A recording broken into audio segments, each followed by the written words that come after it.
2025년 7월 6일 뉴욕 주뜰의 교회 주일 예배를 시작하겠습니다. 주께서 택하시고 가까이 오게 하사 주의 뜰에 거하게 하신 사람은 복이 있나이다. 우리가 주의 집 곧 주의 성전의 아름다움으로 만족하리이다. 시편 65편 4절. 찬송가 204장 예수로 나의 구주 삼고 1절 부르겠습니다.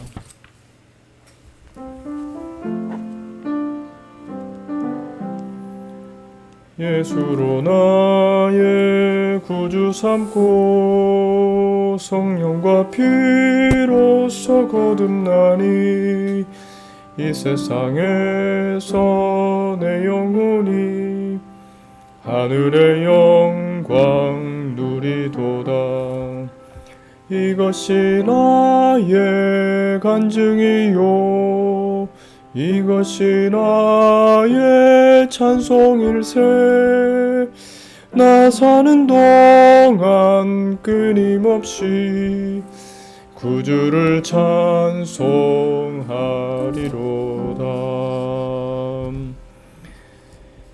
하나님 말씀은 에베소서 5장 22절에서 25절입니다. 아내들이여 자기 남편에게 복종하기를 주께 하듯 하라. 이는 남편이 아내의 머리됨이 그리스도께서 교회의 머리됨과 같음이니 그가 친히 몸의 구주시니라. 그러나 교회가 그리스도에게 하듯 아내들도 범사에 그 남편에게 복종할지니라. 남편들아 아내 사랑하기를 그리스도께서 교회를 사랑하시고 위하여 자신을 주심같이 하라. 아멘. 자신을 주심같이라는 구절을 제목으로 잠시 말씀을 생각하겠습니다. 성경은 결혼을 설명하기를 은혜를 맛보며 드러내는 마당이라고 이렇게 표현을 하고 있습니다. 아내는 남편에게 복종하고 남편은 아내를 위해 생명을 내어주는 사랑을 하는 것, 이것을 결혼관계다라고 설명하고 있습니다. 위계질서가 아닙니다. 결혼의 바탕, 남편과 아내 관계의 바탕에는 희생이 있습니다. 남편으로 대표되는 분의 어떤 분의 희생, 그것을 담고 있는 장이죠. 그 희생이 자기 생명을 내어주는 그리스도께서 자신을 주심 같은 그런 희생이기 때문에 바로 그 희생 아래에서 남편은 거기에 그 희생을 생각하면서 그 희생을 따라 사랑하게 되는 것이고, 또 아내는 그 희생 앞에 감사하게 되는 것이고, 이것을 오늘 본문에서는 복종이라고 표현하고 있고 자신을 주심이라고 표현하고 있습니다. 그러니 여기에 남녀 관계의 평등이 어쩌고 이런 게 들어갈 이유가 없는 것이죠. 바울은 이 결혼 관계를 말하면서 그리스도와 교회를 언급하고 있습니다. 32절에 보니까 이 비밀이 크도다 내가 그리스도와 교회에 대하여 말하노라. 남녀 결혼 이거 얘기 계속 하다가 결론적으로 그리스도와 교회에 대해서 말한 것이다. 그리스도와 교회 관계를 실제적으로 경험하게 해주는 비밀스러운 장치가 곧 결혼이요 가정이라는 것입니다. 바울은 홀몸으로 살았습니다. 고린도전서 7장 8절에 보니까 나와 같이 그냥 지내는 것이 좋으니라. 독신으로 지내는 것이 좋다 이런 표현도 했습니다. 그러나 바울은 사실 진정한 의미에서 보면 독신이 아닙니다. 홀로 살았지만 신랑 되신 그리스도의 생명을 내어주신 그 사랑을 누리는 신부였습니다. 그리스도의 신부로서 신랑의 사랑을 누리며 살았습니다. 그러니까 이 땅에서 홀로 살아도 또 부부로 살아도 다 죄인을 위하여 희생하신 참 남편 되신 분의 그 사랑을 맛보며 감사하며 살아가는 이것이 하나님이 택한 백성들의 모습이라는 거죠. 그래서 그 안에는 그 사랑에 대한 감격과 감사만 나타나는 것입니다.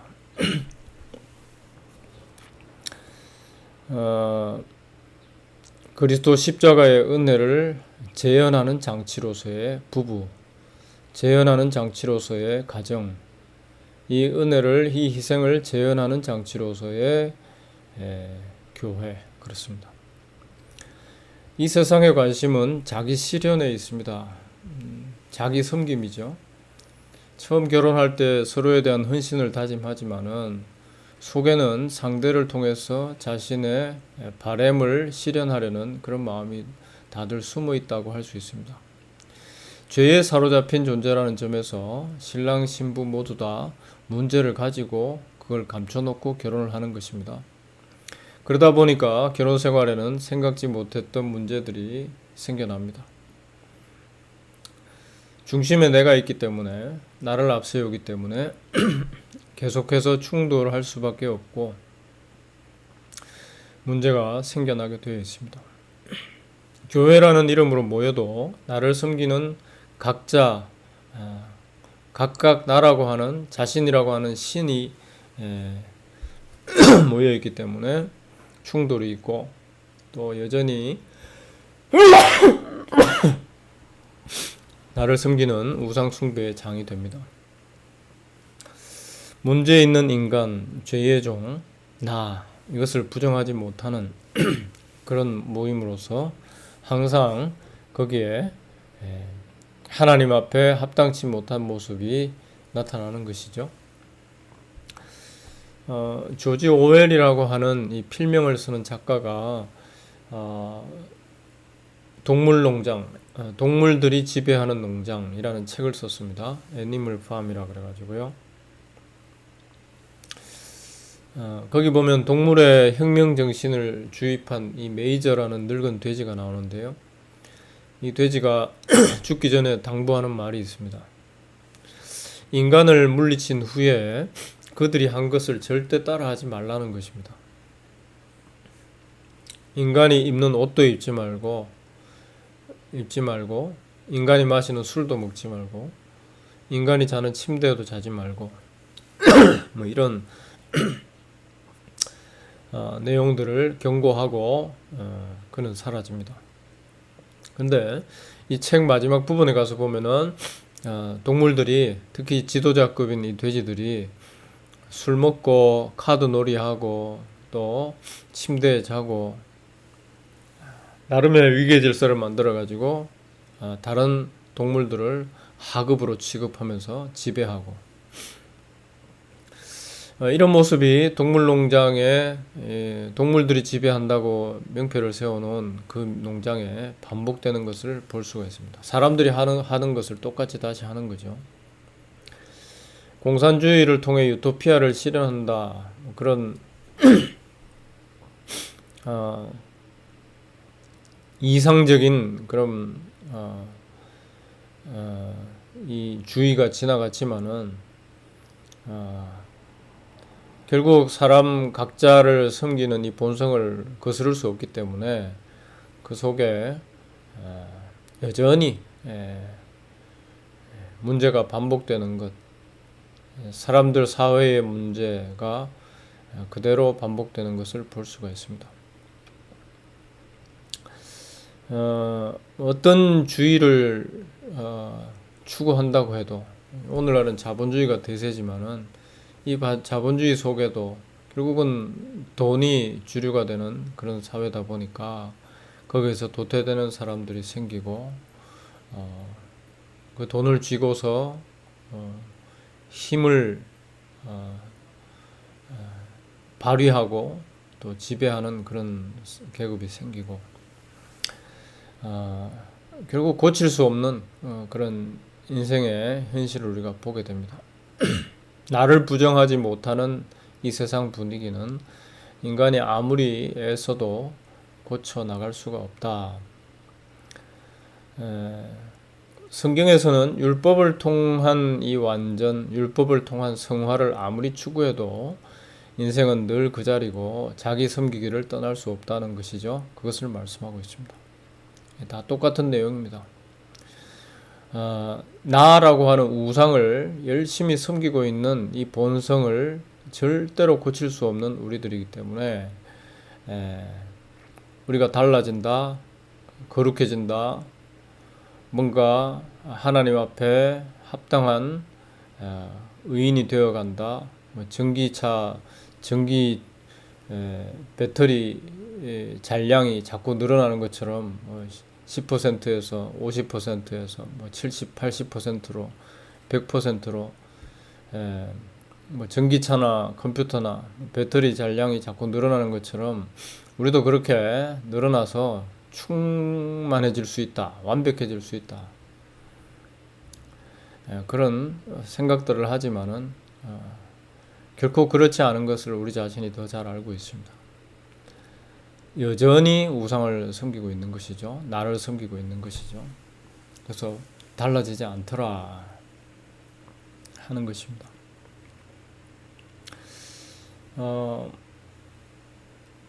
10살 때, 20살 때, 또 30살 때, 40살 때 나이가 점점 들어갈수록 80, 90이 되면 거의 온 세상을 초월해서 삶을 초월해서 내려다볼 수 있는 그런 상당한 수준의 연륜에 도달할 것이다. 그렇게 생각을 하게 되지요. 그런데 사실 몸이 아프면은 누구나 다 그런 나름의 연륜과 상관없이 여전히 내 몸에 의해 좌우되는 이 본성이 솔직하게 드러나는 것, 그것을 어쩔 수가 없습니다.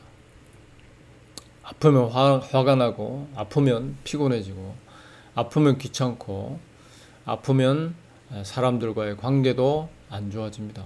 함부로 하게 되죠. 그토록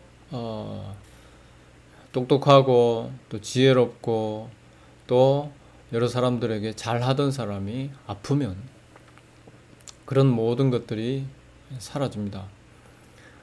그저 아파서 공격적인 본성만 나오게 되는 것이죠. 그것이 우리 사람들입니다. 나를 섬기는 이 죄가 숨겨져 있지만은 그것이 결국은 스며 나온다, 드러난다는 거죠. 이것을 어떻게 할 수가 없는 우리들이라는 겁니다. 성도된 자, 말 그대로 성도된 자입니다.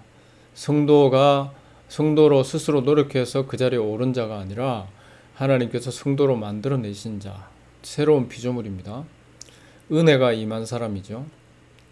죄의 올무가 어쩔 수 없이 그 올무에 사로잡혀 있었는데 이 올무가 끊어지는 것을 맛본 사람, 시편 124편에 나오는 것처럼 죄의 올무가, 새가 올무가 끊어져서 날아가는 그런 일을 맛보게 된 사람입니다.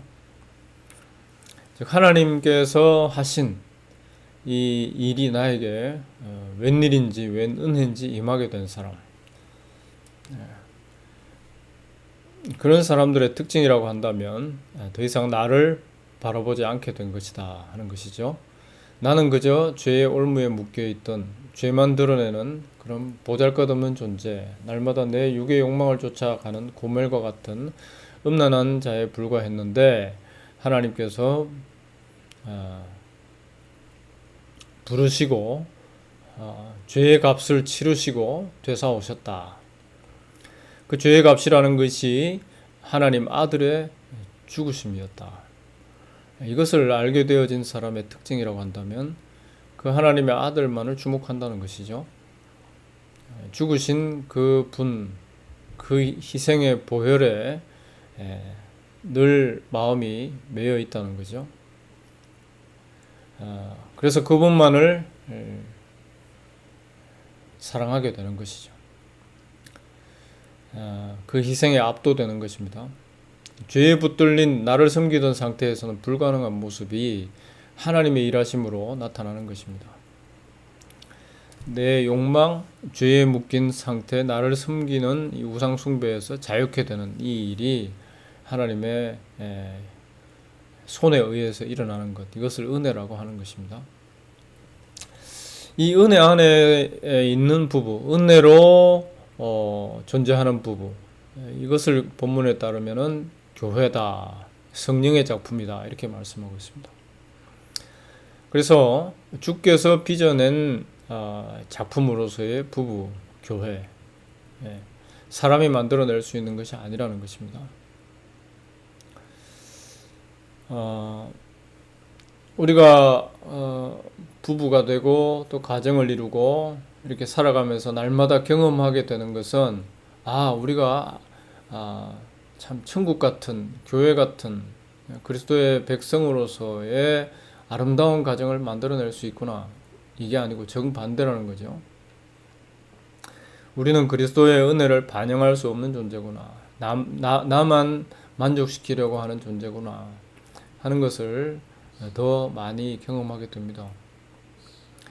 여전히 변치 않는 내가 그 자리를 지키면서 끊임없이 가정을 점점 더 이 아름다운 가정이 아니라 뭔가 감춰져 있는 것이 조금씩 드러나는 그런 문제 덩어리로서의 가정으로 만들어가는 것을 경험을 하게 됩니다. 이것이 사실 잘못된 거라기보다는 이렇게 함으로써 하나님의 은혜가 소중한 것이구나. 우리 사람들이 하는 것이 한계가 있는 것이구나. 결국에는 나를 섬기는 그런 장으로서 이용하다가 죽는구나. 이걸 알라는 것이죠. 그래서 하나님께서 하나님이 친히 만들어내시는 부부, 친히 만들어내시는 가정으로서의 교회, 그리스도의 신부된 교회 이전에 우리가 사람들끼리의 이런 가정을 이루어서 은혜가 아니면 안 되는구나 하는 것을 경험하게 하시는 것이죠. 열왕기상에 보면은 바알 선지자들이 엘리야와 이 갈멜산에서 만나는 모습이 나오는데요. 거기 보면 재밌는 내용이 나옵니다. 열왕기상 18장 26절에 보니까 바알 선지자들이 이렇게 기록하고 있어요. 저희가 그 받은 송아지를 취하여 잡고 아침부터 낮까지 바알의 이름을 불러 가로되 바알이여 우리에게 응답하소서 하나 아무 소리도 없고 아무 응답도 없으므로 저희가 그 쌓은 단 주위에서 뛰놀더라. 엘리야 외에 우상 섬기는 선지자들의 모습입니다. 우리에게 응답하소서 하루 종일 기도를 했는데 아무 소리 없고 응답이 없으니까 그 쌓은 단 주위에서 뛰놀았다. 종교 행위에 아무 결과가 없으니까 거기서 함께 뛰놉니다. 그렇게 해서라도 감흥을 불러일으키려는 것이죠. 저는 이것을 읽으면서 오늘날 교회와 무엇이 다른가 하는 생각을 해보았습니다. 부부 가정도 마찬가지인 것 같습니다. 자기 섬기기에 충실하기 때문에 뭔가 재미있고 만족을 줄 것만을 자꾸 찾아다니게 되는 그런 모습이죠. 직업이나 레저나 자식 교육 이런 것에서 이런 어떤 만족을 얻고 남에게 자랑거리를 만들어 보려는 그런 시도를 자꾸 하게 됩니다. 그래도 아무 응답도 없습니다. 아무 소리도 없고 그래서 자꾸 더 뛰어노는 것이죠.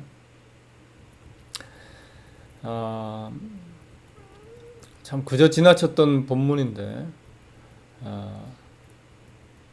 이방 선지자들이 뛰노는 것 우상 숭배하는 사람들이니까 그렇겠지 했는데 가만히 생각해 보니까 그것이 나의 모습이구나 하는 것을 깨닫게 됩니다.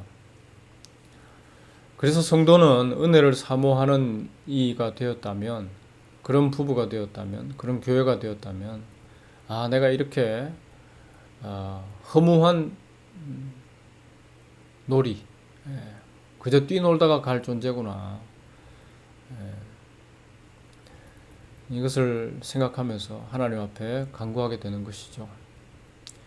오늘 본문의 말씀처럼 25절의 말씀처럼 그리스도께서 교회를 사랑하시고 위하여 자신을 주심같이, 그리스도께서 자신을 주신 이 사건이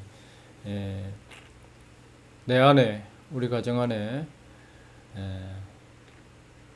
부각되어 보여지도록, 그래서 그리스도의 그 은혜 앞에서 날마다 감사와 만족이 있기를, 감격이 있기를, 그래서 그 은혜가 우리 서로의 부부와 자식과 가정, 교회 관계 속에 늘 역사하기를 기도할 수밖에 없는 것이죠.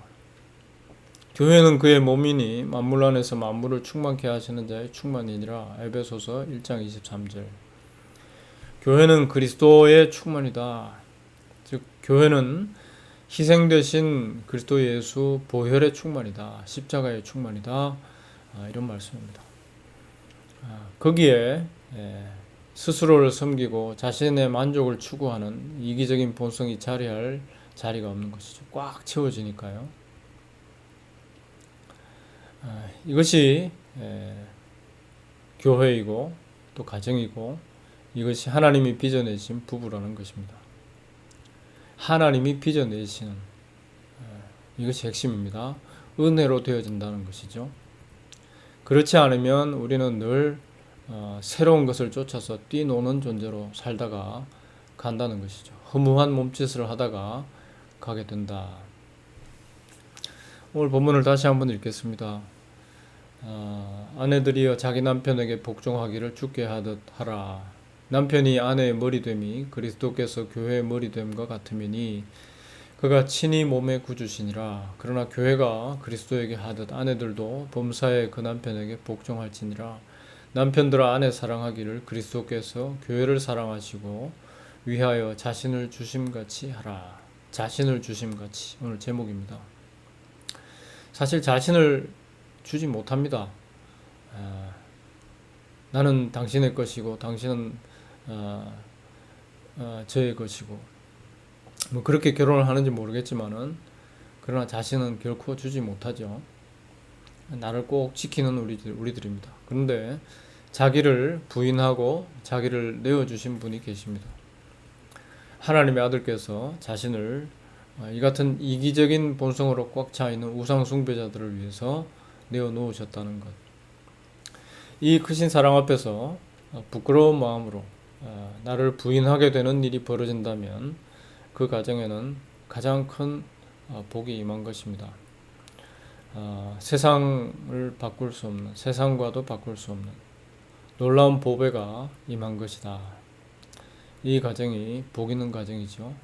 이 가정이 곧 교회다라고 할 수 있겠습니다. 자신을 주신 그리스도의 사랑을 드러내는 우리 부부 관계, 또 가정, 우리 교회가 될 수 있도록 우리가 기도해야 되겠습니다. 같이 기도하겠습니다. 하나님 아버지, 은혜만 드러내다가 주님 앞에 설 수 있는 저희들 되게 도와주시옵소서.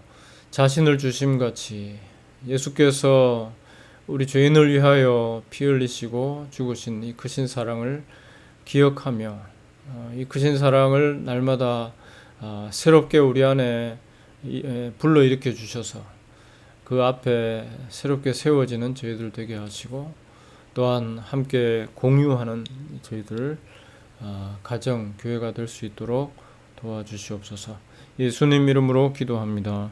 아멘. 찬송가 204장 3절 같이 부르겠습니다.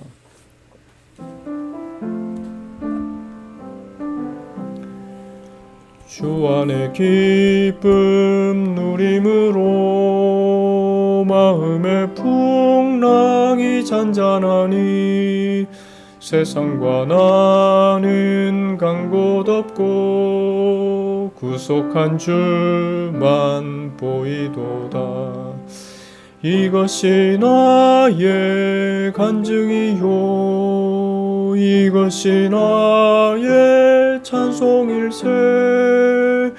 나 사는 동안 끊임없이 구주를 찬송하리로다.